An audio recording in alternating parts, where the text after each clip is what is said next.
Welcome to the Filmmaker Mixer Podcast, the podcast by filmmakers for filmmakers. My name is Andrew, and I'm joined alongside my co-host Jeff, as always. Jeff and I are writers and directors and passionate about the art of storytelling. Filmmaker Mixer is a creative hub where aspiring and established filmmakers come together to share experiences, insights, strategies, and inspiration. Hello, everybody. This is the Filmmaker Mixer podcast, and we are starting our coverage of the Austin Film Festival for 2025. And today we're chatting with filmmaker Kelly Lipscomb about his new film, the documentary Bite to Bite. So, Kelly, welcome. Hey, Jeff, thanks for having me. You know, we were just talking. You're here in Austin, and you and I have never met before, so we get to meet virtually. So that's a good thing. Yeah, be better in person, but thanks for having me. It's good to be here, and I'm excited to talk about this film of ours. Are you an Austin native? North Texas originally, but I've been here since the late '90s. Went to school here, and got out like a lot of kids, had no job, and parents cut you off. You got to figure it out. So Yeah. you just keep scraping away at it, and this film's a representation of that. I think it's kind of been a passion project the last number of years, and I've cut it and recut it, and it was really a kind of a one-man band thing for a while. Really? Until You got you got fantastic footage for a one-man band.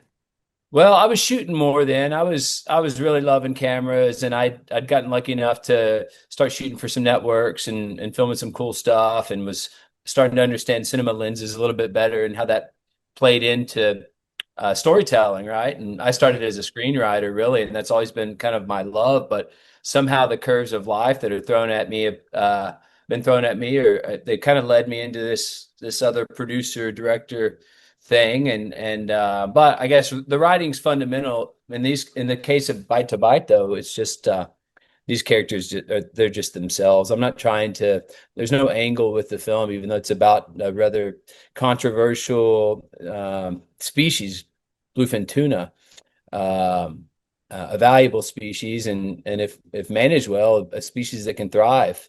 But really, it's about presenting the story of these fishermen that are truly fish out of water, and the journey of their one fish from Nova Scotia to the sushi tables of Japan and everything that happens in between. And it was an epic journey to take. I'm glad we got the film together, and it's coherent enough that people can come watch it and get that inside look. So where did the idea come from? How did this start for you, this particular project? Well, I'd been filming more myself and shooting and DPing, I guess, or at that time I was kind of probably aspiring to it. I would have called myself just a camera operator, but I'd been going out and making my own commercials and shooting my own little ditties for a while.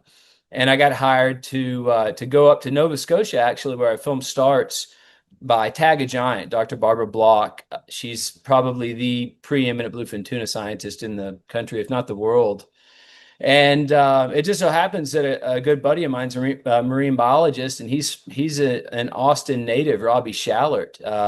He was working with Dr. Block, and they got me up to film them tagging these giant bluefin tuna in the fall of, it's been a number of years now. And man, it was a great experience. Short boats, rough water that can really rock you around. So I was fighting through that for a while, and by the end, I had hard drives and my computer taped inside the bow, and it'd be rocking around, and Captain Lloyd smoked these nasty smelling clove cigarettes, and you smell the herring and mackerel, and just but you powered through, and it became a great experience. We captured a lot of that footage early on of Dr. Block's team and Robbie kind of leading it, which he's been doing for years. He travels the world tagging pelagic species, sharks, rays, and bluefin tuna has really become his specialty for, I don't know, 15, maybe even 20 years now. So he was my into this world. And I found with documentary, I've made a few shorter docs and some other TV content, but I found that it really takes that one person to lead you into these worlds, and that's what interests me. I knew nothing about bluefin tuna, before the project, and now I know a lot. And I think the film's going to teach folks a lot. That was kind of part of the mission too. It's just you see these TV shows about bluefin tuna and the kind of hyped up reality stuff that was popular 10 years ago. But what's really going on there? And that's what this is about, really. The beauty of it is that our journey brought us ultimately to Tsukiji Market, which is no longer there. It was torn down shortly after our film was shot, and we got this really privileged footage inside through the process of auctioning our fish at the famous but really kind of tight knit, hard to get into fresh bluefin tuna auction they have every morning. And so we filmed. That was a real goal of ours, along with filming the matanzas, which are the traditional nets that they catch these bluefin off the coast of Africa and heading into the Med to spawn. Our film kind of bounces around a little bit, but primarily it follows the one fish from Nova Scotia to Japan, and kind of tells the story of that species along the way. Well, you talk about the clove cigarettes and the smell of the ocean and the rocking of the waves. It sounds like a Hemingway novel. Yeah, sometimes it feels like that. And I think that's where it started for me. I was traipsing around in my early 20s in Spain, writing a travel guide and learning how to roll my R's. And it's a grand evolution. I love meeting interesting characters and capturing and telling their stories. And it's just been a side hustle of mine for a while now. I've got a production company and an ad agency I've had for going on 15 years in Austin, and that's the main jam. But it's the same stuff, We're using good words, good story structure, and good content. We're shooting beautiful things these days with this equipment that we have. We've evolved from I'm the DV generation, I guess. We didn't really get our hands on much film. Rodriguez and Linklater were around, and they still are, thank goodness. I look up to those guys. They've shot a lot more on film. We've come up in this digital era, and it's amazing what the cameras can do now. They were proponents of it, and here we are. And yeah, here we are. It's just this is a true doc before AI comes in and changes the game completely. It's the end of an era. Well, I'm curious. A lot of filmmakers email us when they listen to the show, a lot of young filmmakers. And I know this answer is different for every project, size of crew and so forth for documentaries. But in your case, how big was your footprint? You said you started off doing it mostly by yourself, but did the team Yeah. grow? Did you add some more bodies? What did that footprint look like? Yeah, I filmed in the beginning by myself mostly, and then once you asked about the idea, really the idea for the film came from Robbie and Captain Dennis. They'd been working together for a few years, the fisherman and the scientist, which is an odd combo, and they had developed a rapport and a friendship. And Robbie realized that Captain Dennis had never left Cape Breton, his island off the coast of Nova Scotia. He'd never flown, and had the idea of, how interesting would it be to follow this one fish because of quotas and overfishing. In the last few decades, these Canadian fishermen only get one fish a year. Wow. And so they really have to time when they catch it, having given it enough time to feed on herring and mackerel in the early fall up there. And it comes down to that fish. For a number of decades, they made really good money off the bluefin, and that's why you hear the hype. But our film kind of tells the truer story about that, and how there's a lot of things that you learn along the journey of following this one, what was ultimately dressed about 500-pound fish. They have to cut the heads off because they're so big they can't get them into 6-foot coffin containers. But when you get onto the other side to Tokyo in Japan, you realize that bluefin, we think that it is something they've been eating for generations and generations. It really only became something they ate regularly in the mid-century after World War II, and after the Americans came in, and as they tell it in the film, introduced fatty foods and cheeseburgers, and they had all these bluefin tuna around their shores, and so they started eating them. They're very fatty and oily and rich.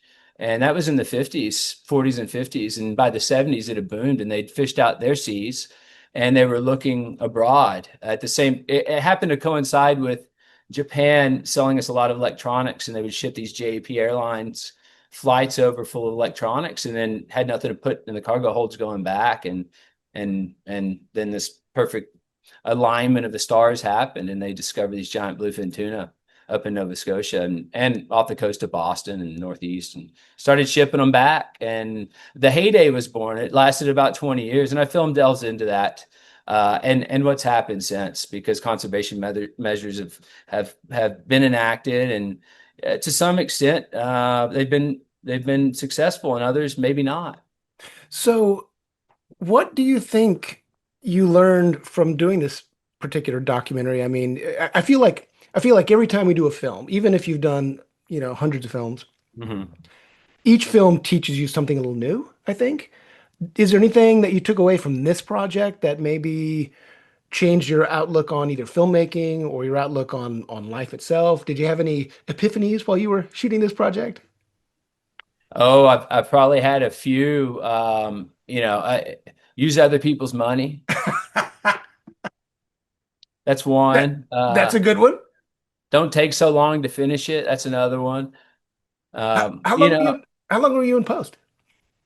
well, the film really wrapped before Tsukiji Market was torn down in 2018, and I just been busy. I cut it a few times, few different editors, and just to try to get it right, because it was early on just me shooting and running sound. So the sound is uh, it could be better, but we've done a lot of massaging, and so hopefully you won't notice in the big theaters. I think we got a great sound engineer, Eric Friend. He does all of Mike Judge's stuff, and he's been a great ally. I've had a lot of really great filmmakers involved here on this film, and it's been a neat thing to have as another spearhead into that community. Ultimately, we hired a little bit of crew up in Canada, hired a little bit in Japan, and two, three, four, five of us kind of captured this journey, and surprises happened along the way that I think make the film a fun watch, and really, yeah, looking forward to getting to see it on the big screen with a lot of folks. Did you have to prepare for the shoot like on the ocean? Did you have to use special lenses or anything to, protect the camera, anything to protect the camera from the salt and that kind of stuff? Uh, we in the filming in the winter up there a few times because I wanted to capture all the seasons. So I filmed the main part of the film over about 2 years, year and a half, 2 years to get all the seasons, and it was bone chillingly cold. You could hardly keep your hands out of gloves running a camera then, and everything's just frosted over. A few months before that, though, around October, we're fishing, and it could be really cold. Yeah, the salt water is hell on gear, so you've got to really clean stuff afterwards. You're getting rocked around. It's a little dangerous. I think I know I almost got tossed over once as the boat went down and I went up, and it, it it was fun for me at that point in my life. I don't know at now, a few years removed, that if I'm as interested in doing that kind of stuff. But yeah, we used what we could. We innovated where we could. We have some interesting shots. I think we've probably only people have done it, but you never know. We put these cameras on. Really, they were GoPros, but on these tuna bombs that shoot down the line when they hook the tuna. And the goals, it's got plastic pipe on it. It's supposed to protect the line from the sharp teeth so they don't lose the fish fighting them for 30 minutes or an hour. And so we adhered a GoPro onto the tuna bomb that was on the fishing rod our fishermen were going to be using to hopefully catch this one tuna. And they had really a day to get it before the season was over. And there was a lot of pressure, but another beautiful kind of thing happened, and it worked. We got this entire fight sequence from 2 feet in front of the bluefin tuna. So, we're up on the boat filming, myself and another camera operator, filming Captain Dennis and Lloyd fight the fish, and you can see the fish fighting them. And it's to me, it's captivating, it's interesting, and it makes for some fun. Well, one of the things great documentary filmmakers do is they put their subjects at ease so that they can really capture the real world of the subject. I'm curious, how did you or did you consciously do that with the folks in the film? Did you spend time with them ahead of time? Did you get to know them? What was your process so that they could, be their true selves in the documentary? Yeah, I mean, I think that goes back to my upbringing and being made to clean up my room before I could have friends over by my mom, and just always wanting to make people feel welcome. That's a Texas thing and a Southern thing, and maybe all around the country and the world thing in certain pockets. But that you want to, if you're going to be filming people, and you want them to be comfortable and at ease, and I want to be comfortable and at ease if I'm filming people. So there's there's certain respect to discreetness and just a roll with it that happens, and that's part of the fun. I think it's journalism in large part, and I love that. I love telling these stories and capturing these moments in time because they're fleeting, and they kind of shine light on all our kind of stock in life, I guess, and our fish stocks in the case of bite to bite. It's you learn a lot about this fish, and you realize, as with so many of our valuable commodities, that they're precious, and we need to take care of them. We need to support the industry and the traditional economies. And in order to do that, you got to have science, and you got to have government that understands the science and the fishermen, and listens to the fishermen especially. There's still a lot of imbalances out there globally, not just with bluefin tuna. We're working on a spin-off series, spin-off of Bite to Bite, and I'm not going to share the title just yet, but it delves into a lot of unique threatened species each episode, and it's a journey series. So hopefully, Bite to Bite is a springboard to tell the stories of others similarly plighted species, and the people who rely on them, for subsistence. Well, I'm curious about the editorial process. Did you carve the story? I know you had an idea of what you wanted to follow, tracking this fish from A to B, so to speak. Mhm. In that process, how much of the story did you create during the edit? Because sometimes, or oftentimes, when you're shooting a documentary, you don't know what you're going to get, and so there's a lot of story creation in the editorial process. What was that like? Well, what I liked about the idea that Robbie and Captain Dennis had was that it was a beginning, middle, and end. It was a journey, and it followed this one giant bluefin tuna. That's what got me. When he told me the idea, I kind of set it in motion, and I think their heads were spinning a little bit because I wanted to make it happen, and so yeah, that was it. The structure was already there, and it's a buddy film. It's a journey. There's a goal. There's a protagonist. It had all the characters you need. The gatekeepers at Tsukiji Market. It's not easy to get into Tsukiji Market. We had to really bob and weave, and that ultimately, I think that's what makes this film powerful in the long run, is because we captured the last kind of moments of Tsukiji Market, and it was an amazing spectacle, and a lot of history that went down with it. But it's all there in the film, and I think it's a testament to that history, and to these fishermen. We lost some fishermen in the film, not in the film, but after, in a few different fishing boat accidents. You realize how dangerous it can be up there, what they do, and it's quite a ride to hang with these fishermen and these seafood mongers. Really, we had to journey with wholesalers and buyers, and then you end up with restaurateurs and sushi chefs. And I think that was an unexpected thing that came out of our film. We didn't plan to initially didn't plan to follow our bluefin all the way to the sushi table, but it kind of naturally came out of the journey, and we met a really kind, brilliant sushi chef in the market while we were there, and he bought some of our bluefin, so we got to go celebrate this. This strange journey following a giant bluefin tuna. Well, Kelly, before we wrap up, I know you're screening at the Austin Film Festival. Do you know the screening times yet? Can you Yeah, our world premiere is 1:30 on Saturday, October 25th at the Rollins Theater, and then we have a second screening on Tuesday at the Galaxy, Tuesday evening around 6 or 6:30, I think. Don't quote me on that. But yeah, so I'm excited. Hopefully we can fill the bleachers and win an audience award and maybe even a jury award. I know we're in competition, and it would be a icing on the cake for what's been a great journey, and I'm excited to have people come out and watch it with us. And you're going to be doing Q&As, I'm assuming? Oh, I think so.